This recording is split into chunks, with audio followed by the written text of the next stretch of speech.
One basic point for Europe is we're living in a world where economies of scale and economies of scope in the economy are very important. In other words, you have to be big to be able to be at the center of some of these new crucial technologies and crucial innovations. And China and the US are big, they're unified, they're in the forefront of artificial intelligence, in the forefront of the digital age, in the forefront of many technologies. Where is Europe right now? It's got great scientists, it's got great universities, but it's a no-show when it comes to some of these key sectors. You don't have a leading European AI, for example. There's no European DeepSeek, there's no European OpenAI, there's no European tech giant, actually. Very strange.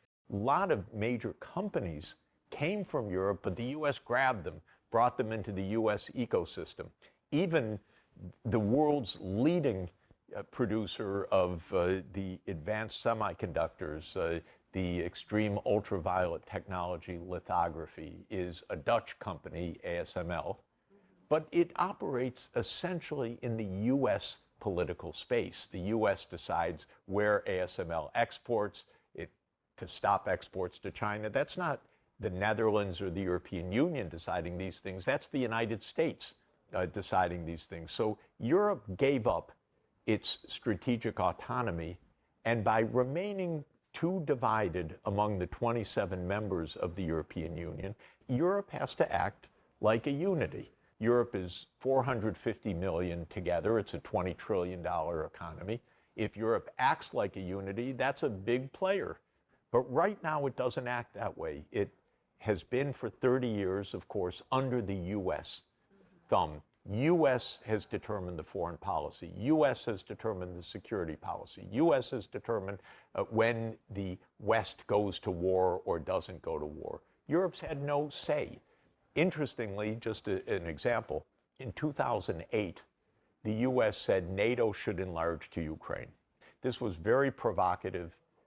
If I would use a technical term, I'd say very stupid, because it was the way to war, obviously. Many diplomats knew that. The Europeans knew that. I've talked to many European leaders. Even at the time, they said, "What is your president doing? That's so provocative." The EU is more people than the United States. It's 27 countries, but they can't find their voice to the US. Can they get their act together? Can they unify? Can they act in a straightforward way? They're very confused. They're very divided. They don't understand diplomacy because they forgot it for a long time. They don't understand Russia. It's not a simple situation, but I'm hoping that they pull together. It's a wonderful part of the world. They ought to get their act together.